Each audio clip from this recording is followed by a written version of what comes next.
저 솔직히 고백 하나 할게요. And this is not gonna be the last time. This is never gonna be. BTS 멤버분들 군대가 계실 때 이제 K-팝의 열기가 좀 식으려나 걱정했었거든요. 근데 제가 바보였습니다. 사실 2년 전만 해도 업계 전문가 10명 중 8명은 군백기 동안 지표가 하락할 것이라고 예측했었죠. 하지만 지금 2026년 1월 차트를 보십시오. 전국의 솔로 앨범 골든이 발매된 지 한참 지났는데 아직도 글로벌 차트 붙박이입니다. 이건 엔터테인먼트 산업 역사상 유례가 없는 기현상입니다. 맞아요. 저 지난주에 친구랑 성수동 팝업 스토어 갔는데 외국인 관광객들이 정국님 노래 따라 부르면서 줄 서 있더라고요. 댓글 보니까 JK는 이제 K-팝이라는 카테고리에 가두면 불법이다. 이런 말까지 돌아요. 오늘 제가 분석할 핵심이 바로 그겁니다.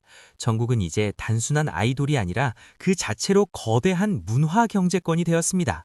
2026년 새해 왜 전 세계의 비즈니스 기업들이 전국에게로 몰리는지 오늘 이야기해 볼까요? 시작하기 전에 K컬처 타임즈 채널 구독, 알람 설정, 좋아요 꼭 부탁드립니다. 현장 영상과 이미지를 제공해주신 분들께도 감사드립니다. 그럼 오늘 이야기 시작해 볼까요? 표님, 기사 보니까 정국 씨 솔로곡들이 스포티파이에서 또 대기록을 깼다던데요. 100억 스트리밍이라니 숫자가 너무 커서 이제 감도 안 와요. 전국의 솔로곡 전체 합산 스트리밍이 100억 회 이상을 돌파했었고 지금 2026년 1월에는 102억 회예요. 와우! 살펴보면 전국의 스포티파이 계정은 1일 약 600만 회 스트리밍을 유지하고 있는데요. 10억 회 이상 스트리밍을 세븐, Left and Right, Standing Next to You, 3D가 달성하고 있고 특히 솔로 싱글 세븐은 27억 회 이상 스트리밍을 기록하며 역대 아시아 가수곡 중 최초이자 최단 기간 기록을 세웠죠. 영국 기네스 월드 레코드에 공식 등재될 정도니까요. 와, 100억 번이라는 건 전 세계 인구가 모두 최소 한 번 이상 무조건 들었다는 뜻이네요. 더 무서운 건 이 기록이 그가 활동을 쉬고 있던 시기에도 꾸준히 올라갔다는 겁니다. 잠자는 동안 입금되는 저작권료, 이것은 연금이 아니라 기업 매출인 거죠. 활동도 안 했는데 왜요? 아미분들이 잠도 안 자고 스밍만 돌리나요? 물론 팬덤의 활약도 대단하지만 이건 대중픽이 되었다는 증거입니다. 미국 현지 라디오, 마트, 헬스장에서 그냥 흘러나오는 캐롤 같은 필수곡이 된 거죠. 제가 예산 기획할 때 항상 강조했던 게 지속 가능한 콘텐츠였는데 정국 씨의 음원은 이제 한철 장사가 아니라 매년 현금이 쏟아지는 초우량주가 된 겁니다. 저작권료 규모만 해도 어지간한 중소기업 1년 매출을 상회할 겁니다. 와, 진짜 걸어다니는 대기업 맞네요. 해외 팬이 내 스포티파이 연말 결산은 전국한테 점령당했다. 내 귀는 전국의 것이다. 이렇게 써놨던데 그게 다 외출이었군요. 음악만 잘 팔리면 다행이게요. 정국 씨가 전역 후 본격적인 활동 시동을 걸면서 패션계가 난리가 났습니다. 그가 앰베서더로 있는 브랜드들 2026년 SS 시즌 준비하면서 물량 확보하느라 전쟁 중이라는 소문 들으셨습니까? 들었죠? 저도 캘빈 클라인 매장 갔다가 사이즈 없어서 그냥 양말만 사서 나왔다니까요. 커뮤니티 보니까 정국이 입은 거 사려고 적금 깼다. 돈 좀 쓰게 제발 재고 좀 풀어달라. 이런 절규가 넘쳐나더라고요. 그게 핵심입니다. 기업들은 옷을 파는 게 아닙니다. 정국이라는 아이콘에 대한 동경을 파는 것이죠. 경영학적으로 보면 정국은 가장 확실한 투자 보증 수표입니다.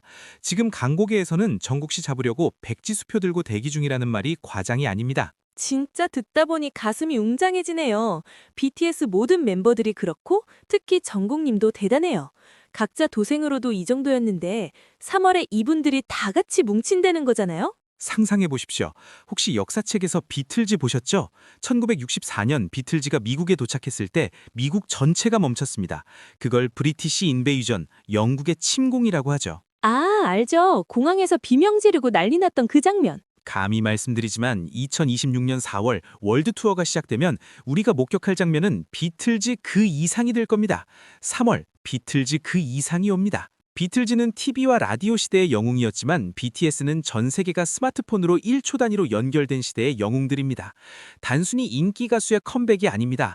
엔터 산업을 넘어 관광, 푸드, 패션, IT까지 K컬처 전반에 21세기형 문화 대폭발이 일어나는 겁니다. 와, 비틀즈 그 이상이라니 소름 돋아요. 이분들 컴백하면 한국 주식시장도 들썩이겠는데요? 전 세계의 눈이 BTS로 쏠릴 테니까요. 첫 정규 앨범인 5집 앨범 아리랑의 발표 시점이 오는 3월 20일로 확정되었고요. 7인으로 컴백 첫 월드 투어 공연 일정도 확정되었어요. 특히 BTS가 오는 4월 9일부터 고양 종합운동장에서 열기로 예정된 첫 번째 국내 콘서트가 있고 멕시코 대통령이 BTS의 멕시코시티 콘서트를 역사적이라고 언급했습니다. 다른 모든 나라에서도 마찬가지 반응이에요. 대단하네요. 오늘 정국의 이야기와 BTS의 컴백 이야기 어떠셨나요? 정국 솔로 활동뿐만 아니라 이제 BTS의 새로운 월드 투어, 그 역사적인 파도를 함께 타시길 바랍니다. 21세기 비틀즈를 맞이할 준비 되셨나요? 지금까지 K컬처 타임즈 시청해주셔서 감사드리고 채널 구독, 알람 설정, 좋아요 부탁드립니다.